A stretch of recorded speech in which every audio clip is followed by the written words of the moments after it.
Hello, podcast listeners. We know podcasts are a great way to catch up on a program that you may have missed on KSJE, and it's provided as a free service of this radio station. But you know, KSJE is now listener-supported, and so while you enjoy this podcast, we hope that you'll also take some time to join KSJE. Become a member today. It's quite easy to do. Just go to our website at ksje.com/support and pick the level of support that best matches your budget. Thanks again for listening. Here's your podcast.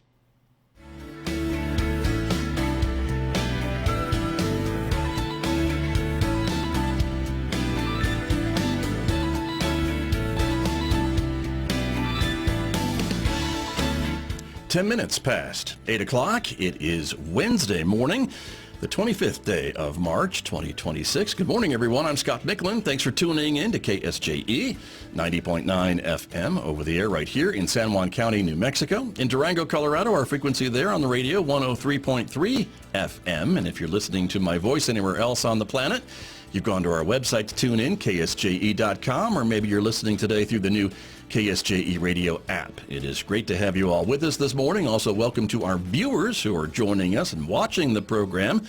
The video is streaming out live to the KSJE Facebook page and also to our YouTube channel. Coming up this morning, we're getting an update from our friends over at Farmington Schools. Lots to celebrate, lots to talk about from Farmington Schools, so stay tuned. That is coming up in the next few moments right here on KSJE this morning. Then later on this hour at 8:50 a.m., we've got a guest from the San Juan College Native American Center talking about the upcoming Gourd Dance and Intertribal Powwow. That event will be taking place next month, which will be closer than you think. So stay tuned for that. Coming up today, 8:50 a.m. It's Ms. Indigenous from San Juan College will be here for that program at 8:50 a.m. Mick Hess, of course, will take us roving with the arts, our weekday classical music program, a special 90-minute version today on Wednesday to take us to 10:30, and right on Four Corners. Delcherie Spinner is talking with one of the contributors to the Four Corners Voices Volume 2, an anthology of stories, poetry, and essays. You'll be learning more about that coming up today at 10:30 on KSJE. A reminder, too, you can connect with us on other forms of social media like Instagram and Blue Sky and X. If you're a podcast listener, you can find KSJE Podcasts wherever you listen to podcasts. We publish new content almost every day. And again, you can take us along with you with podcasts and live streaming and much, much more, part of the KSJE Radio app, available now at the App Store and on Google Play. Outside our studios here at San Juan College, it is currently a mostly sunny morning, and it looks to be about 54 degrees at the moment. That's a temperature probably from last week, so I'm going to update that. It's going to be a lot warmer than that, as you probably know, right? Today's high is going to be about 83 with sunshine in Farmington, overnight lows in the mid to upper 40s. Tomorrow's high a little cooler, 77 on Thursday, not 63, about 75 on Friday with sunshine, but still a warmer next couple of days. Back with my guests from Farmington Schools right after this on KSJE. KSJE is supported by San Juan Regional Medical Center. It's physician-led and supported by specialists, so patients can receive the treatment they need right here at home. When every minute matters, dedicated caregivers are here for you. San Juan Regional Medical Center, serving the Four Corners region for generations. Find out more at sanjuanregional.com. Ready to make a difference close to home? The University of Denver Graduate School of Social Work Four Corners program is accepting applications for the 2026-2028 Master of Social Work cohort. Classes meet Fridays in Durango, letting you keep working. Learn more at du.edu/socialwork/Four Corners. Students can change the future with DU and apply now for lasting impact.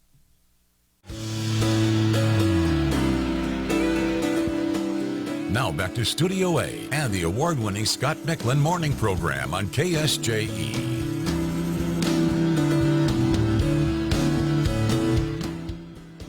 And back with my guest this morning, as I mentioned, from Farmington Schools, Superintendent Cody Diehl is here with us this morning. Mr. Diehl, good morning. Welcome back to KSJE. Nice to see you. Good morning. Thanks for having us. Scared me with that weather report. I know, right? Right? It's going to be warmer, so that's it. But it's good to have you here after spring break. So yes. You had a nice break. So you did. Now it's back to business, huh? Time to go. It's go time. Right? Down to the wire. There you go. You brought some guests with you this morning. Let me introduce them to our audiences this morning. Joining us from Farmington Schools, Schools. Hope Trujillo is here. She is the mental health coordinator for the district. Good morning to you. Thank you for being here. Nice to see you. Also joining us this morning, Milo McMinn is here. He is the director of college and career readiness programs for the district. Good morning to you. Good morning. Nice to have you all back with us this morning, so appreciate you being here.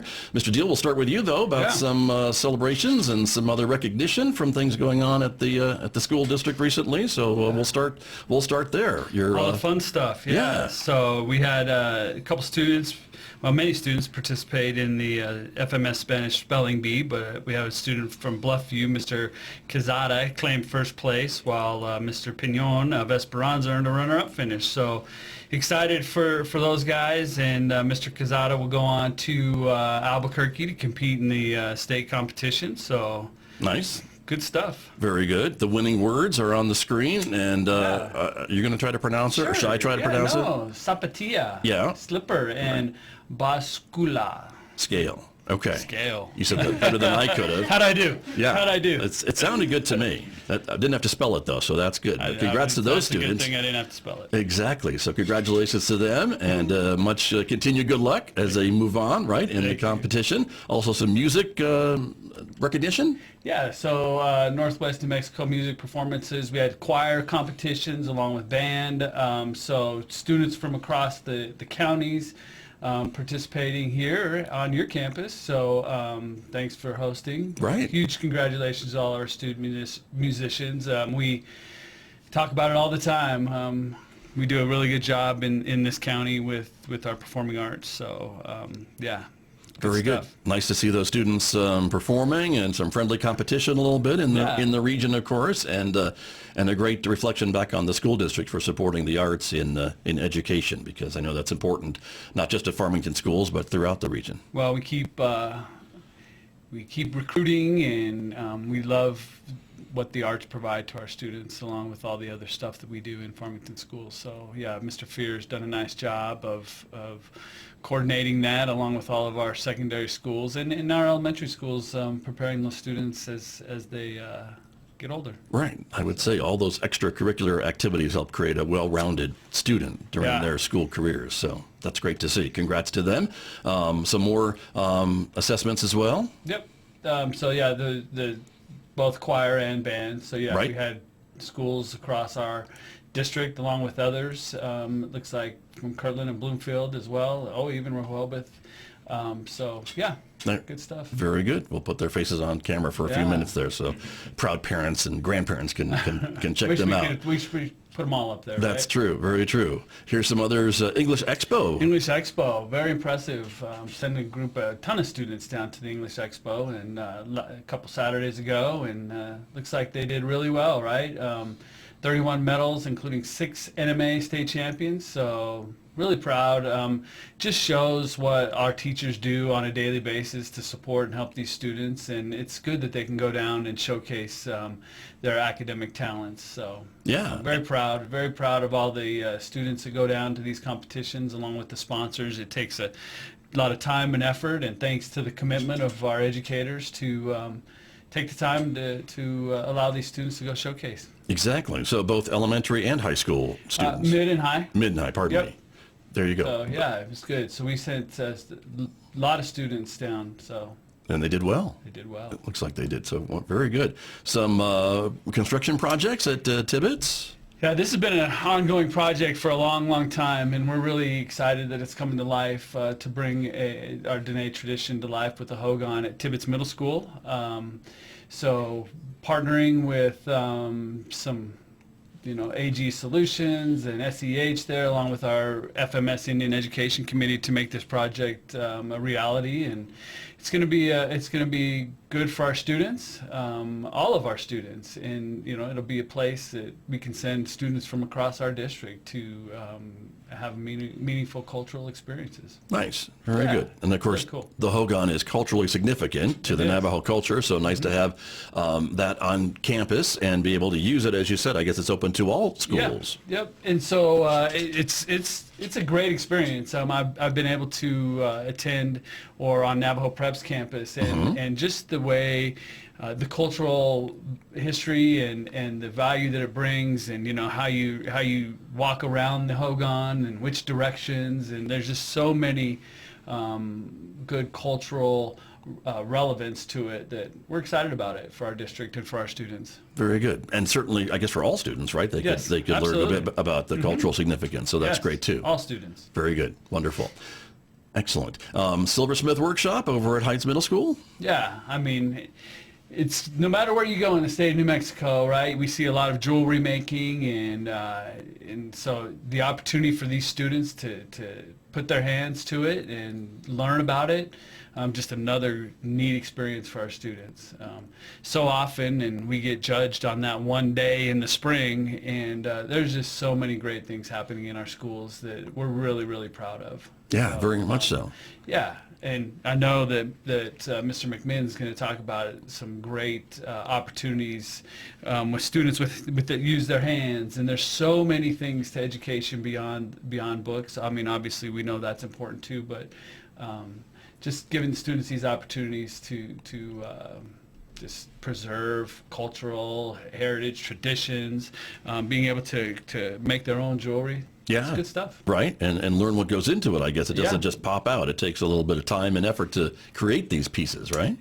It's fun to I was in Santa Fe during the legislative session, and we were able to go downtown, and just the talent, the artistic capability of our people in this state, Right. but our students as well. It blows me away every time I go into one of our art classrooms or jewelry making, pottery, the stuff that our students can do.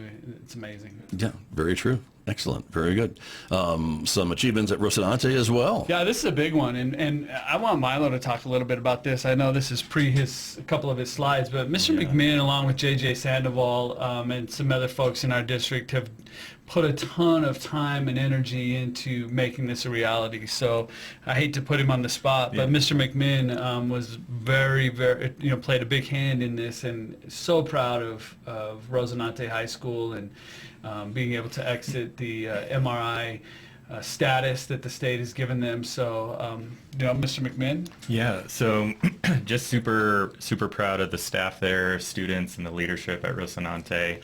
MRI status comes from your low graduation rate. So it was pretty bad back in the day, and obviously Rocinante serves at-risk kids. So most alternative schools across the state are sometimes on MRI status as well.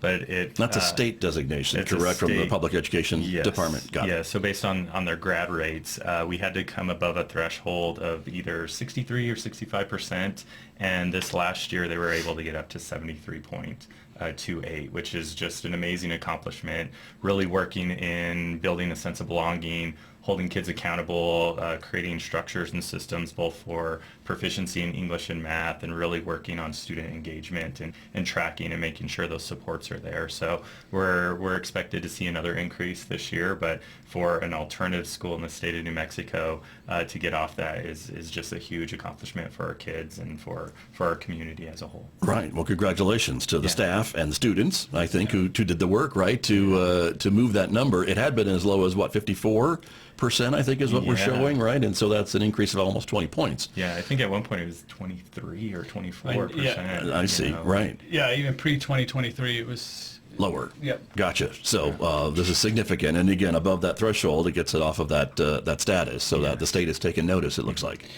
Yeah, absolutely, and I'm really proud of these guys. And in the press release from the New Mexico Public Education Department, Rocinante High School was highlighted. So they recognize the hard work that has gone into it as well, and I hope our community does. Yeah, I think they will, and they should. Yeah. So there's that. Thank you for sharing that with us this morning, too, both of you. Really So good. congrats there as well. Now it's Mr. Trujillo's turn to talk a little bit about the work that she is doing, right? Yeah, and before she goes, I just the work that they've done around this, I just can't give them enough kudos, and not only with just Ms. Trujillo and her department, but our safety and security team of Dale Bodie and Al Bugnell, and they've really come together and collaborated well, and so thank you to them. There you go. Hope Trujillo, that's a nice introduction to you and the work that you do in the district as mental health coordinator. So let's talk about some of the projects that you've been working on. Yeah, so we're real excited just this last month. So our district has always used components of the CSTAG framework, which stands for the Comprehensive School Threat Assessment Guidelines. And these guidelines were created by Dr. Dewey Cornell back in 2001 out of the University of Virginia. And what this framework does is it helps schools identify, assess, and respond to school threats of violence, but in an evidence-based way. Gotcha, So, which is just the world we live in today. yeah, absolutely. And we want to say, how do we help our students and our staff to feel safe at school? So we were excited to bring in 2 certified trainers in February to come and train our threat assessment teams, which are made up of our administrators, school counselors, and school social workers in the full implementation of CSTAG.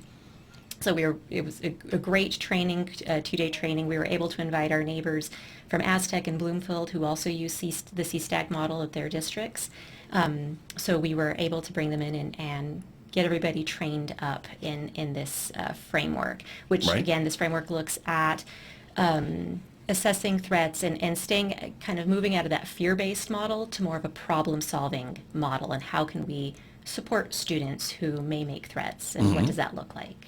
Is it using data from the district, I guess, on maybe disciplinary or other things that go into that to try to spit out maybe what to be aware of, or what maybe moving in certain directions, I guess, is my question? So what it looks at is, I guess we pull it back, if a student makes a threat, what it does is the threat assessment team will come and evaluate that statement, I see. right? Sure. And determine if it's a transient expression of frustration, Right. or a very serious threat that requires more intervention.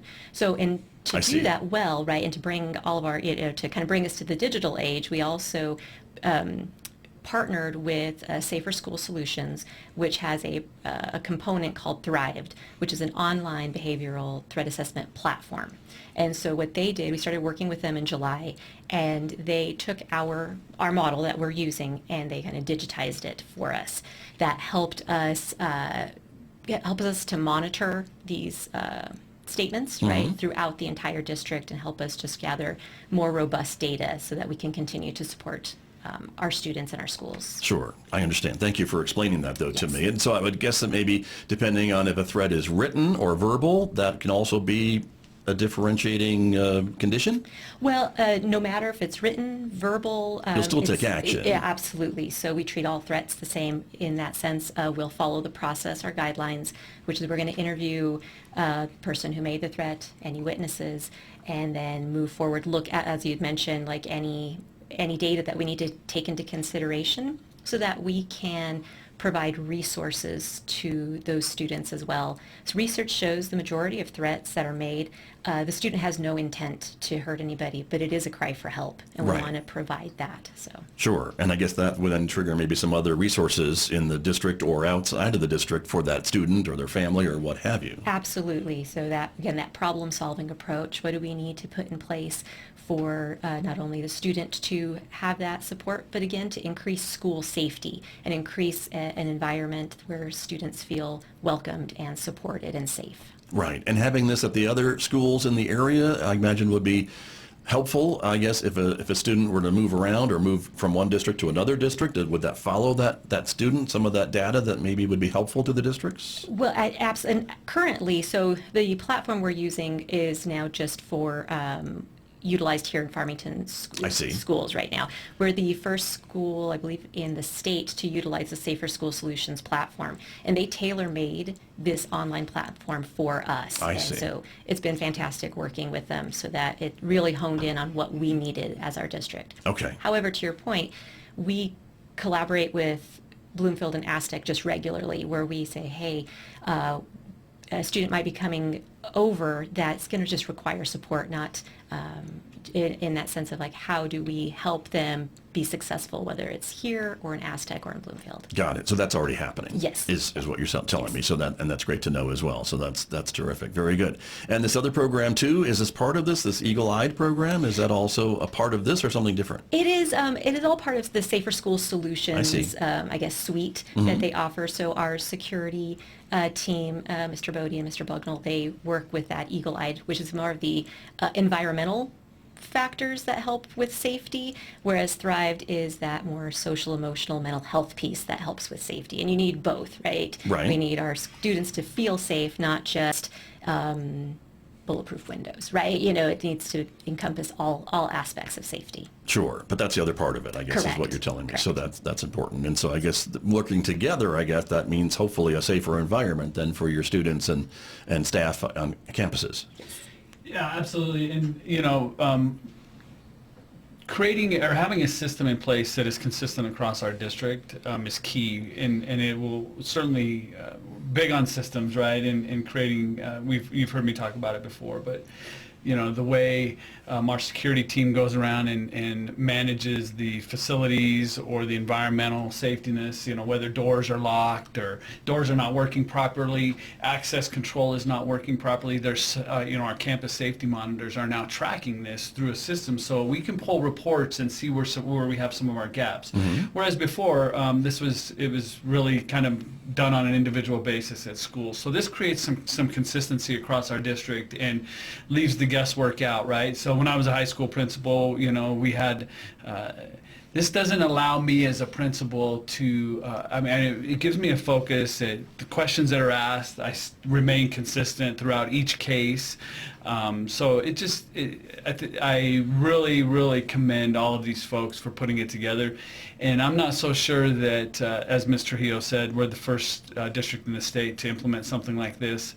I'm not so sure that Palms and Associates, who were there presenting, isn't going to help adopt this across the state at some point. Right. It might not happen in the next couple of years, but they're going to see the good work that we're doing in Farmington and track it and hopefully then start supporting it financially. Right. Well, there you go. Dare to dream, Mr. Dare to Diehl. dream, But, right? If we can get it going statewide, right? Sure. So, yeah. Very, very good. Really proud of them. Excellent. And Mr. Diehl, I would imagine, too, the idea of having this system, as Mr. Diehl is talking about, in place in all the schools, at all levels, all grades, to help catch all kids, no matter what, that nobody falls through the cracks, and all this is followed up on and things like that. That's another important part of this. Absolutely. We are looking at early intervention, right? And it helps, what the CSTAG framework is really helps to kind of get away from that zero tolerance, right? Like, how do we work with students where we can avoid unnecessary suspensions? However, again, keep giving them that support that they need to be successful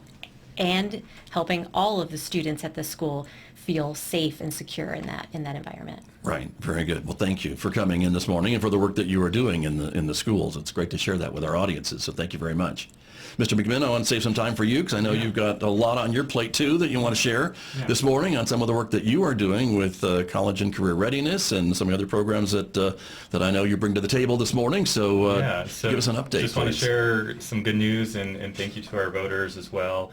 We got some money in order to build a new construction trades, skilled trades lab within the district for $1.2 million. So we're right in the architectural phase, picking a location, and that will be housed at our Kate Center. This is huge for our district and for our students because currently right now we only have construction trades at Farmington High School in a really pretty limited space, and by moving it to the Kate Center we'll open it up to our other high schools to get some skilled trades a curriculum, whether that's carpentry, plumbing, HVAC, and electrical as well. Gotcha. That was going to be my next question. Yeah, too. So, definitely the skilled trades are booming right now with AI. You hear a lot about it. It's really a construction trades boom. So we're really trying to be ahead of the game and get more content for our kids. Some data points like 50% of tradesmen can retire within the next 5 to 10 years. Those are hard jobs to kind of replicate, and through working with our industry partners, there's a huge need across the trades for employees in our area. Right. Very true. So that's great, and great future proofing for your students, I think, too, right, to ensure that they have some jobs to go into when they finish. So that's wonderful. So we expect to have that hopefully completed by the fall of 2027. Okay. We just have some other amazing news that hit this week as well. I applied for a large grant to fill this building with equipment. So $1.2 million building with $1.1 million worth of equipment going in there. So saw stops for safety, all the Milwaukee tools you could think of, even a $300,000 our Caterpillar heavy equipment machinery simulator. So that's one of the only simulators that we can actually get kids to certify on. And I know the college has a program as well, so we're looking forward in the future to working with them to meet the local job demands and the needs.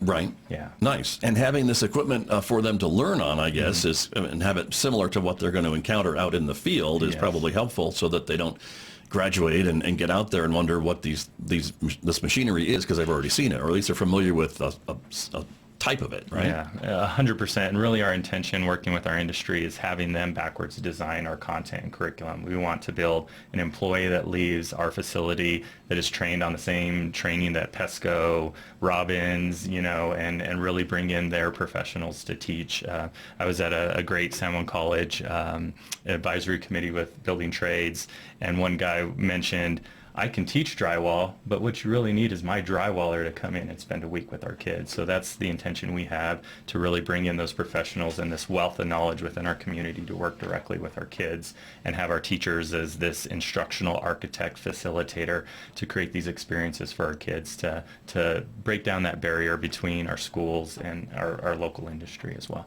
Right. And for these students that are taking advantage of these programs and things like that you're offering, and this that you're talking about building and creating for these kids, I mean, this allows them then to just get out into the workforce at the end of their high school career? Yeah, 100%. So we're offering right now OSHA certifications for all of our students, and really trying to grow our industry certifications to make our kids more employable. But going along with the great work that Liz Galvin does for our work-based learning program, getting our kids out into industry, seeing if they want to do this or not, and really building on the wealth of knowledge of those industry professionals, really working to expand our programs there at the Kate Center, some of the priority sectors, and I know I have it up there as well. We have an industry partnership meeting coming on the 22nd. So if any business partners are out there and would like to be involved in this, currently we've had 2 meetings prior to this, and really our focus is on 3 trade areas, working with the county, the city, Four Corners Economic Development, and all these wonderful partners to identify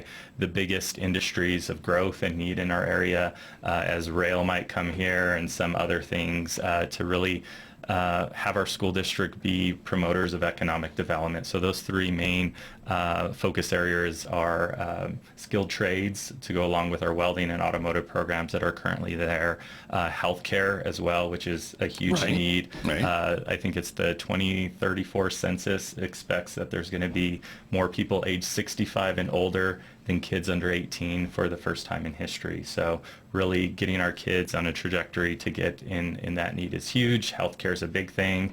And then the other one with the historical of our area is oil and gas, and getting those businesses in here and getting some kids trained, because in all those industries there's going to be a lot of retirees over the next few years. Right. So preparing, I guess, right? So so you're ready, and your students are ready for that kind of demand, I guess, is what you're talking about. Yeah. And I would think then for the students who are maybe, we always talk about maybe students coming on to college, which we certainly support here at San Juan College, but it's not right for everyone. And so for those students who are maybe struggling or just can't wait to finish their high school, is a program like this and the other ones that you offer through College and Career Readiness, is that helpful for some of those students to just keep them engaged for the next few months to get across that finish line, and then they know they're going to have what they need to hit the job market? Yeah, absolutely. We have a great relationship with our dual credit partners here, trying to get our kids accelerated if they're the college-bound kids, and if not, even with our construction trades program, getting some content done, and if coming here for an associate's degree is the way to go, absolutely. And if not, they've had so much interaction with our local industry partners that they're kind of at the grips trying to get these kids because they want these good employees. And I know we do a mock interview every year, and I think sometimes with the news you're like, oh my gosh, this is Gen Z, what's going to happen? And then you listen to these kids interview and talk about themselves, and you get hopeful about the future, and really trying to just break down those barriers so that our industry can interact more with kids and share their knowledge, and our kids, we can show the great product that we're creating here at Farmington Schools to really meet the needs of our local economy. Yeah, very good. Well, thank you for sharing that with us this morning, and appreciate you coming in and all the work that you do as well with the students in the community, and as well working with those partners, because that's got to be a big part of what you do. You couldn't do without those industry partners, I would think. Yeah, there's so many leaders in this community that really care for kids, whether it's the Marians or the roads is, or, I could go on with our list. We have over,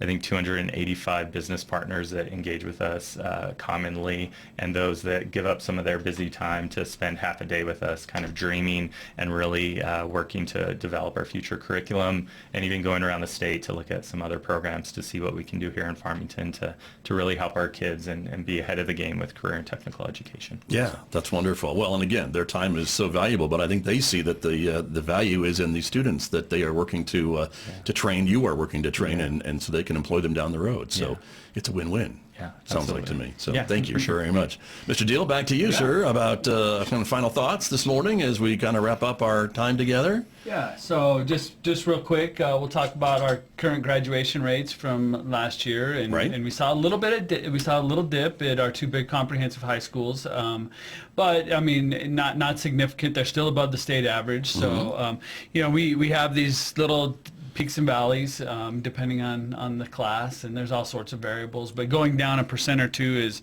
one or two students, and so I'm really proud of the work that they do, and then obviously we did talk about Rosinante High School and them exiting MRI. Really good stuff. But the last thing I'll talk about is on the our school board, and I want to really highlight some work that they've done over the last couple weeks. We called a special meeting before our March board meeting, and they wanted to be involved in the goal setting of our reading, math, and science proficiency. They did a little book study called Great on Their Behalf, a book by A.J. Crabhill, and really excited. They know that we set goals yearly. We have to submit an ed plan to the state, but their involvement, them coming together and being part of the goal setting was really powerful. I've said over the course of my time as a superintendent, that we want 85% of our students being able to read and do math. But the goals that they set that you can see there on the screen, 3-year goals, is to improve our reading percentages or proficiency up to 55%, math at 40%, and science at 45%. And this really, what it does is, I will not stop saying we need to get to 85, because we know that all of our kids can learn at high levels. But setting these incremental goals, I think, is really going to help see some success. We might not get to 85 for a long time, and I want teachers to see some success. I want students to see success, and I think our school board does as well, obviously. And so I think them setting these goals is going to help with that. And not only that, but it tells our community that our school board is involved in this goal setting, and so I think I just want to highlight the work and the focus that they've come to over the last. It's been a work in progress for a couple years, but with the addition of a couple new board members, they came together, and it was a fun day. Gotcha. Very good. Good stuff. Well, good luck with that. That seems to be kind of a lofty goal. Some may say, why aren't those numbers higher? But is that kind of the issue? It's hard to move those numbers? Yeah, it is. And gosh, I've said this, I said it probably at the start of the school year, the percentage of our students that are meeting or close to meeting proficiency, we are right on the edge of those numbers blowing up. And I'm hopeful, with our elementary reading initiative that we've done, and it's a lot of hard work, it's a grind, right? But all of our teachers, but across the board, are doing really well. But at the elementary schools, they've worked really hard with this reading initiative, doing lesson internalization, and really hard work that I think is going to pay off. And in the long run, if we stick with it, we'll make their jobs easier.